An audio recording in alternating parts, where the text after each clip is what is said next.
모든 것에는 시작이 있고 또 그 시작이 있으면 끝이 있기 마련입니다. 인생도 마찬가지죠. 우리가 태어났으니까 시작하는 시점이 있듯이 또 인생의 마무리할 때가 반드시 올 수 있을 것이라는 것을 우리는 알고 있습니다. 이건 불변의 진리입니다. 인생만 사람만 그런 게 아니라 우리의 시간도 세월도 마찬가지입니다. 한 해를 마무리하는 이 시점에서 우리가 어떻게 한 해를 마무리할 것인가를 우리가 생각해 볼 필요가 있다는 것입니다. 대개 사람들은 출발은 굉장히 중요하게 생각합니다. 그럴듯하게 의미를 담고 그렇게 시작을 합니다만 대부분 끝 마무리를 그렇게 깊이 있게 생각하고 마무리하는 사람들을 찾기가 어렵습니다. 시작도 중요하지만 끝을 잘 마무리하지 않으면 그 시작이 아무리 좋았다 할지라도 끝이 제대로 유종의 미를 이룰 수가 없다라는 것입니다. 우리가 사람의 어떤 행적이나 모습을 봐도 마찬가지예요. 예배를 우리가 이렇게 시작할 때는 아주 그럴듯하게 시작합니다만 예배를 다 마치고 지나간 뒷자리를 보면 그 예배가 어떤가를 알 수가 있어요. 우리는 마무리를 대충 하는 경향들이 있습니다. 하나님은 시작과 끝이라고 그랬잖아요. 그래서 그 사람을 알려고 한다면 그 사람이 지나간 흔적을 보면 그 사람의 모습과 그 사람의 어떤 됨됨이를 짐작할 수가 있습니다. 시작은 잘하지만 마무리를 함부로 할 때가 많습니다. 대충 할 때가 많아요. 직장 생활도 마찬가지예요. 들어갈 때는 뭔가를 할 것 같은 사람도 퇴직을 하든지 아니면 직장에서 나올 때를 보면 원래 그 사람의 모습이 어떻는가를 알 수가 있어요. 교회 생활 마찬가지예요. 이 교회에 몸을 담고 시작했을 때의 모습과 만에 어떤 일로 인해서 교회를 떠나게 되었을 때 그 뒷모습을 보면 원래 그 사람의 모습이 뭔가는 그 뒷모습에서 알 수 있는 거예요. 우리는 유종의 미를 거둘 수 있는 사람들이 되어야 됩니다. 왜 세상에서도 유종의 미라는 말이 나왔겠습니까? 마무리를 잘 하라는 거예요.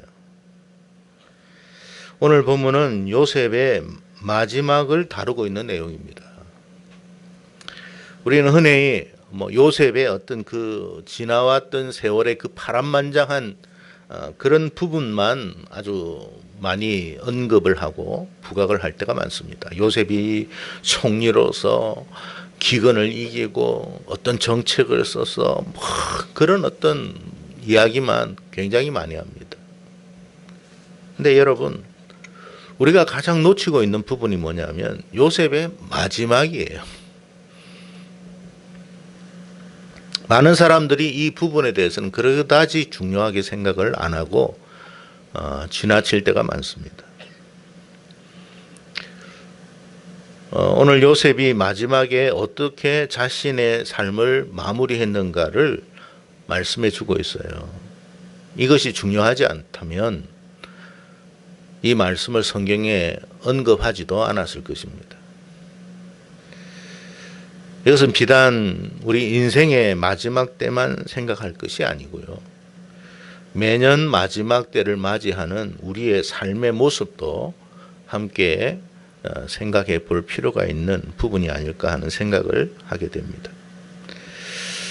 다시 말씀드리지만 모든 것에는 시작이 있으면 끝이 있는 법이에요. 2024년도 한 해를 우리가 시작한 때가 엊그제 같았는데 벌써 마지막 주일을 저와 여러분이 함께 이렇게 맞이하고 보내고 있습니다.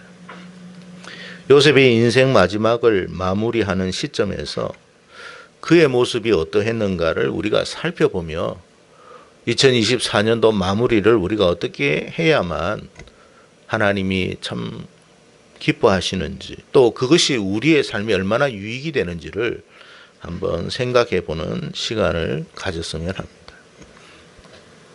되게 사람들이 바라는 게 뭐냐면 무병장수하는 거예요.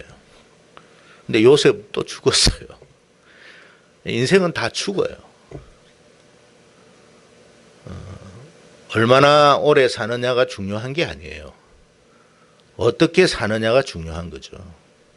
10년을 살아도 사람들에게 굉장히 각인을 주고 인상을 남기면서 그 사람을 항상 추억할 수 있는 그런 존재가 있는가 하면, 너무나 오래 살아서 오히려 그 사람으로 말미암아 주변 사람들이 힘들다고 이야기하는 사람도 있어요. 그러니까 중요한 것은 뭐냐면, 정말 양도 중요하지만 질적인 부분은 더 중요하다. 그래서 여러분, 우리 성도들은 세상 불신자들과 같은 그런 어떤 삶의 자세가 아니라 좀 다른 그런 어떤 삶의 모습으로 살아가야 될 줄로 믿습니다. 오늘 연말 연시를 우리가 맞이하면서 지금 우리의 모습을 한번 뒤돌아봤으면 좋겠어요. 2024년도 올 한 해를 뒤돌아보면서 우리 각자가 지나온 발자취를 우리가 한번 살펴보고, 이제 우리가 어떻게 마무리를 짓는 것이 우리에게 또는 우리 주변 가족들에게 가장 유익한 것인가를 한번 생각해 봤으면 좋겠습니다. 그래서 오늘 말씀의 첫 번째는 하나님을 믿으라는 거예요. 참 어떻게 보면 이게 뭔 소린가 싶기도 하죠. 요셉이 마지막에 마무리하면서 지금 우리에게 남긴 메시지예요. 자, 23절 말씀 한번 읽어봅시다. 시작.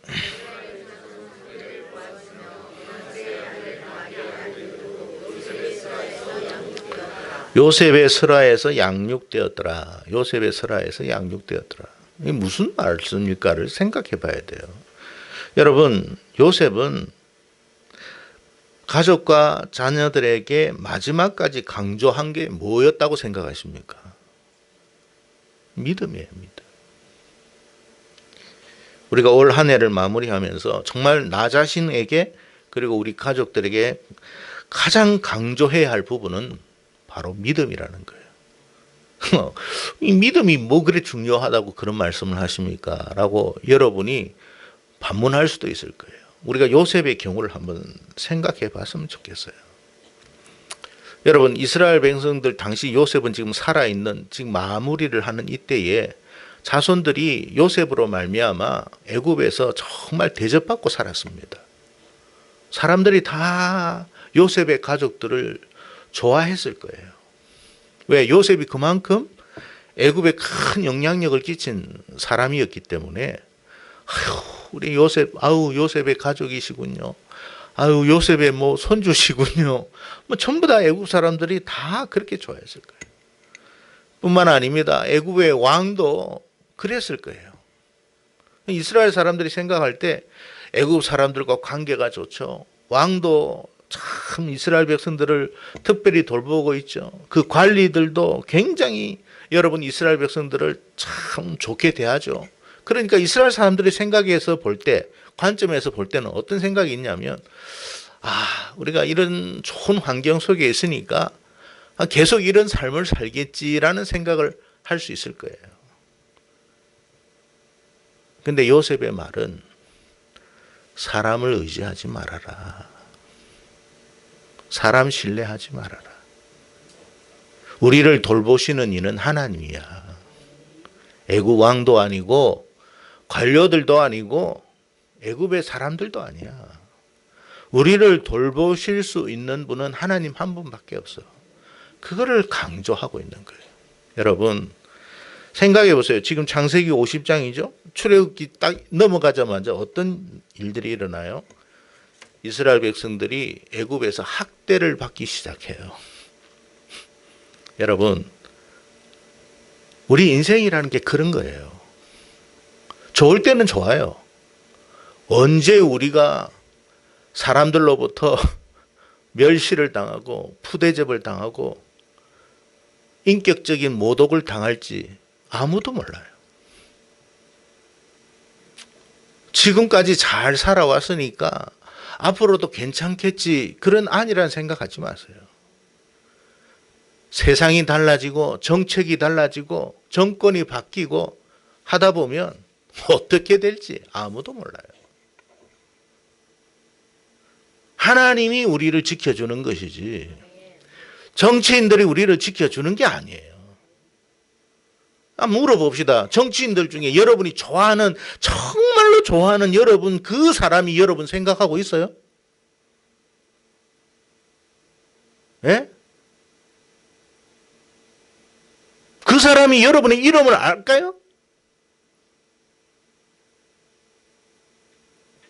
여러분의 어려움에 대해서 한 번쯤 관심이나 가질까요?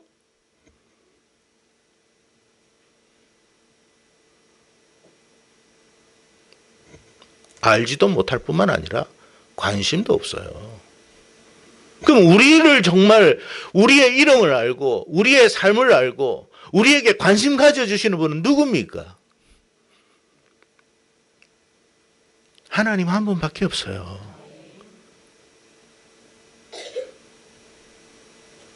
요셉이 그렇게 이야기하는 거예요.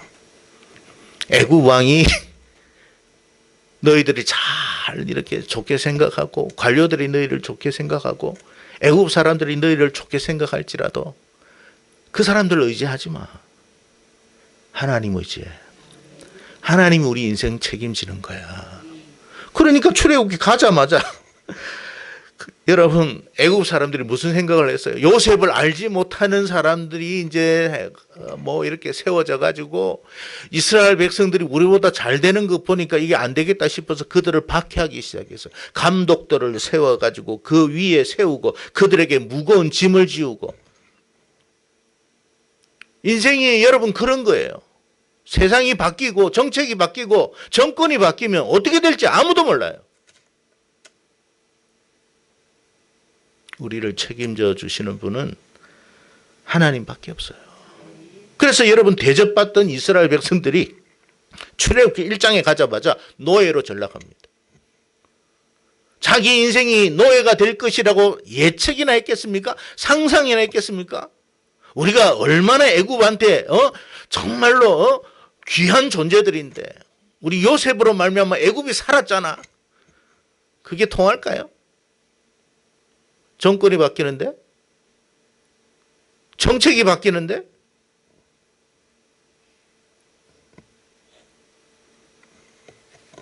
우리를 살리시는 이는 하나님이다. 그래서 여러분 주변에 여러분을 끔찍하게 생각하는 사람도 바람이 다르게 불면 다르게 대할 거예요. 그러니 세상을 의지하지 말고 하나님을 믿는 믿음으로 사십시오. 아무도 여러분 책임 안 져요. 아무도 여러분의 인생에 대해서 보장해 주지도 않아요. 하나님만이 우리를 아는 거예요. 하나님만이 우리를 알아요. 내가 너를 버리지 아니할 거야. 두려워하지 말아라. 약속하셨잖아요. 그분은 신실하신 분이에요. 그 신실하신 대로 우리를 인도해 가실 줄로 믿습니다. 여러분, 세상은 지금 요동하고 있어요. 경제적으로 요동하고 정치적으로, 우리나라에서는 정치적으로 요동하고, 이제 여러분 정치가 요동하니까 이제 경제도 지금 엄청나게 힘들어질 겁니다. 원달러 환율이 뭐 1,500원대 더 이상 더 올라갈 거예요. 이 불안한 세상에 누가 이 나라에 투자해요?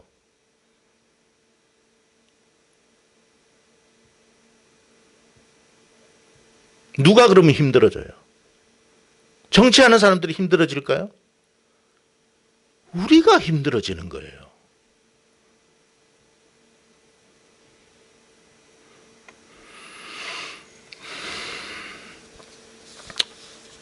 지금 우리는요, 과거에 우리가 경험했던 세상이 아닌 세상을 경험하게 될 거예요. 예측 불가능한 시대를 우리가 살아가고 있습니다. 그러므로 더욱 우리는 하나님의 돌보심의 손길을 믿는 믿음을 가져야 돼요. 다가오는 2025년도도 하나님 도와주지 않으면 안 됩니다. 하나님, 우리가 지금까지 하나님이 도와주셔서 살았어요. 하나님, 새해도 하나님이 좀 도와주세요. 제 힘으로 할 수 있는 게 아무것도 없어요. 그런 어떤 마무리를 잘 할 수 있기를 축복합니다. 만약에 그러지 않고, 우리가 하나님 믿지 않고 하나님 의지하지 않고 그저 우리의 힘대로 살아가고 우리의 방식대로 살아가고 우리의 경험대로 살아가면 이 예측 불허한 세상에서 감당할 수 없는 일들이 발생하게 되었을 때 어떻게 할 거냐는 거예요. 나는 그래도 견딜 수 있어. 근데 나만 견디면 됩니까? 내 자녀는?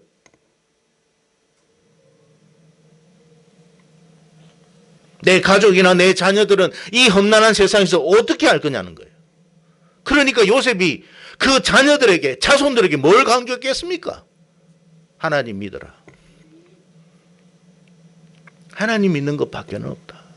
누가 우리를 책임지는 거 아니야. 오죽하면 자기가 죽고 나서 해골이 되었을 때 그 해골 가지고 나가라고 했겠습니까?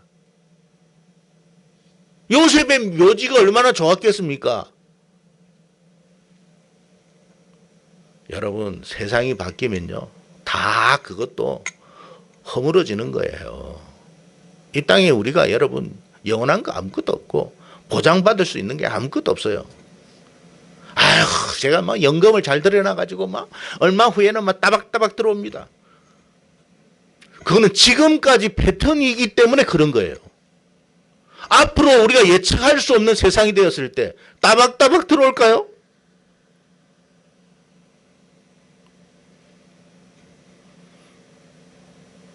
그럴 수 없어요.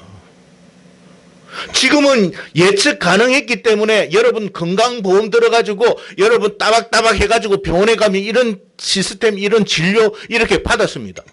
앞으로는 그렇다고 보장할 수도 없고 장담할 수도 없어요. 누가 우리 책임져요?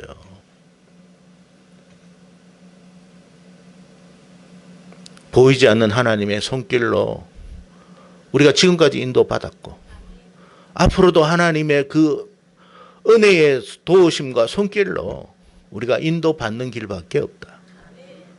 요셉은 그걸 미리 예측했던 거예요.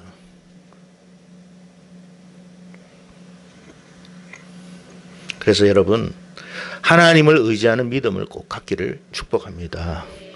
두 번째, 하나님의 인도하심이 여전히 지속될 것을 믿으라는 거예요. 24절의 말씀 읽겠습니다. 시작.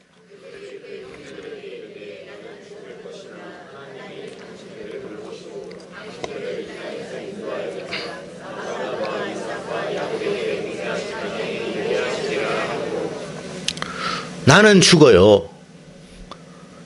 내가 지금 뭐 애굽에서 힘이 있고 능력이 있어가지고 좀 살았는지 몰라도 그거는 나의 어떤 도움으로 여러분이 산 게 아니에요. 하나님의 도움으로 산 거예요. 그리고 내가 힘이 있다 해도 나는 죽어요. 정말로 여러분을 책임져 주실 수 있는 분은 하나님밖에 없는데 하나님이 여러분을 왜 책임지느냐? 하나님이 말씀하셨으니까 여러분을 책임질 거예요. 언약대로 하나님이 여러분을 책임질 거예요. 그리고 하나님이 여러분을 반드시 인도하실 거예요. 그 이야기 했어요. 그러니까 당시 요셉이 이 말을 했을 때는 요셉의 형제들이나 가족들이나 자손들은 그게 무슨 의미인지를 잘 이해를 못했을 거예요. 조만간 잠시 후에 닥칠 그 일들을 잘 몰랐단 말이에요. 요셉은 알았죠. 우리가 2025년도에 무슨 일이 닥칠지 어떻게 알아요? 지금까지 패턴으로서는 살아왔어요. 그러나 정말 상상할 수도 없고 생각지 못한 어떤 일들이 일어났을 때 어떻게 할 거냐는 거예요. 지금까지는 어떤 패턴이 있어서 우리가 그걸 대처해 왔어요. 그러나 새로운 것이 생겼을 때는 우리가 감당이 안 돼요. 그러나 걱정하지 마. 하나님이 인도하셨으니 인도해 가실 거야. 그것은 하나님의 언약에 기인한 거야. 내가 여러분을 책임지는 게 아닙니다. 언약의 말씀이 여러분을 책임질 것이고 그 언약의 말씀대로 여러분을 하나님이 인도해 가실 거예요. 라는 이야기예요. 그러니까 우리가 뭘 붙들어야 된다는 거예요? 말씀을 붙들어야 돼. 하나님의 언약의 말씀을 붙드는 그 사람에게 하나님이 언약대로 하시는 거예요. 반드시 인도해낸다. 이 무슨 말일까요? 인도한다는 말이 무슨 말이에요? 여기에서 인도한다는 거예요. 애굽에서 인도한다는 거예요. 여러분, 우리가 살고 있는 이 세상은 장망성이라고 되어 있습니다. 장망성이 뭐예요? 장차 망할 성이라는 뜻이에요. 망할 성에서 우리를 인도해 가실 것이다. 누가? 하나님이. 여러분, 계시록에 보면 음녀 바벨론이라는 나라가 나옵니다. 근데 이 음녀 바벨론이 불이 타서 한순간에 사라질 거라 그랬어요. 이 음녀 바벨론이 뭐냐면 우리가 사는 세상을 이야기하는 거예요. 한순간에 불이 탈 것이다. 완전히 망한다는 거죠. 뭐 그때 보면 경제가 망하고 다 망합니다. 이것은 무엇을 이야기하냐면 지금 애굽과 같은 과거 애굽과 같은 의미로 이야기한 거예요. 하나님은 장차 이 망할 애굽에서 너희들을 건져낼 것이니까 하나님 잘 믿어라. 여러분, 사람들이 지금 세상에서 일어나고 있는 여러 가지 재난과 재앙으로 또 불안한 어떤 정책과 정치로 인해서 얼마나 여러분 우리가 두려워하고 있는지 몰라요. 세상 마지막 때에도 그런 일들이 일어난다고 했으니 우리가 여러분 참 세상을 보면 정말 소망을 가질 게 하나도 없어요. 그런데 오늘 말씀에 하나님이 언약의 하나님이 그 세상에서 너희를 인도해 낼 것이니 두려워하지 말아라. 우리 재주로 이 세상에서 벗어나는 게 아니에요. 우리의 능력으로 세상에서 살아남는 게 아니에요. 하나님이 언약하셨기 때문에 우리를 건져낼 거라는 거예요. 결코 우리를 자기 백성을 버리지 않을 것이고 멸망의 세상에서 건져낼 것이고 건져낼 뿐만 아니라 젖과 꿀이 흐르는 약속의 땅으로 인도해 가실 것이다. 그래서 하나님께서 요셉이 죽고 나서 모세가 등장하잖아요. 사람은 죽어요. 그러나 하나님은 항상 예비해 놓았어요. 누구를 위해서? 그 백성을 위해서. 그러니까 여러분 중요한 것은 목회자가 아니에요. 하나님은 여러분을 위해서 목회자를 세우신 거예요. 제가 없어도 다른 더 훌륭한 목사님이 오실 거예요. 중요한 것은 여러분에게 있는 거예요. 하나님이 여러분을 그렇게 신경 쓰고 있다는 거예요. 하나님이 여러분을 책임지신다는 뜻이에요. 그러니 2024년도 잘 마무리했고 25년도가 어떻게 될지는 모르지만 불안하고 염려하고 여러분 다 지금 그렇잖아요. 어떻게 될지 몰라요. 근데 하나님의 언약을 굳게 믿고 있으면 그 언약을 굳게 믿는 하나님의 백성들을 하나님이 이끌어낼 거야. 어차피 우리 힘으로 이 세상 망하는 이 세상에서 우리의 힘으로는 살아날 길이 없어요.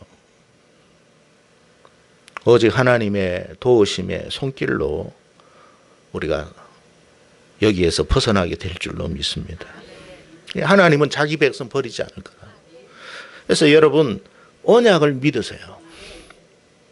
하나님의 이 언약의 말씀을 정확하게 붙들고 살아가는 여러분 되기를 바랍니다. 모 신학대학 교수가 성경은 짜집기한 책이라고 그러더라고요. 참나. 신학 박사를 받았더라고. 뭐 중동 여기저기에서 불교 책도 좀 이렇게 받고 뭐 짜집기한 책이라고. 신학교 교수가 그 이야기를 하고 있어요. 그래서 제가 어떤 생각을 하게 됐냐면, 야, 이 짜집기한 이 책이 그대로 응답되는 거 보니까 기적이다. 짜집기 했는데 어떻게 응답이 되겠어요?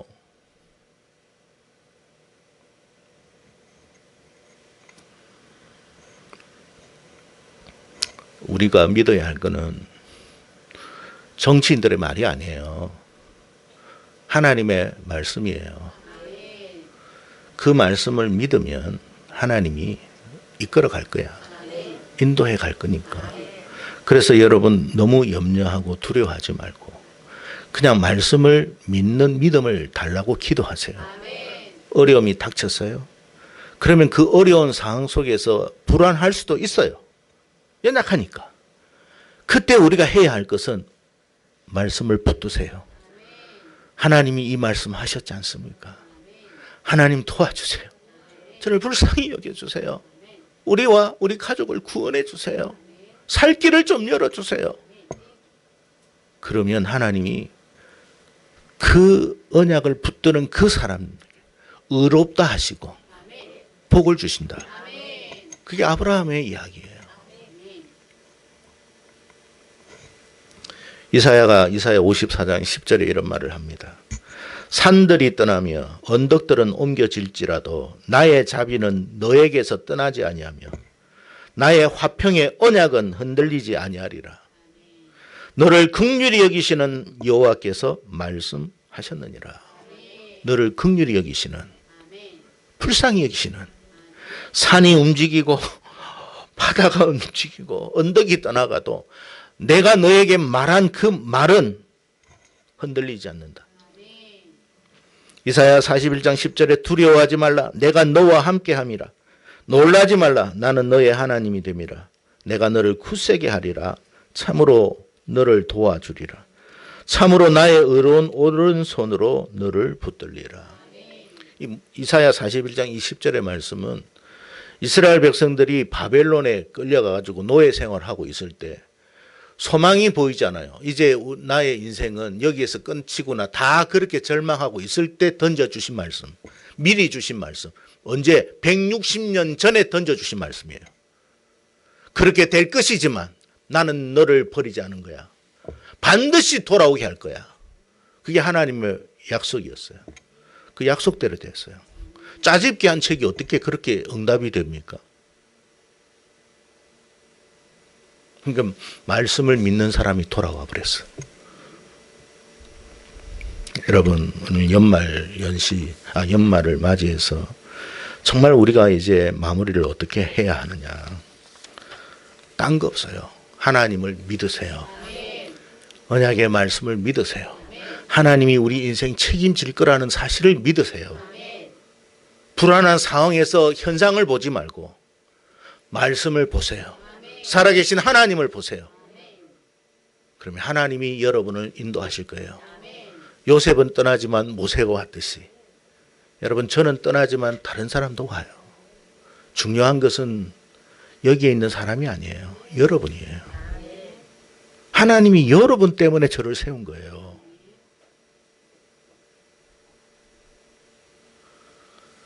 그 하나님의 은혜를 깊이 깨닫는 우리 모두가 되었으면 합니다.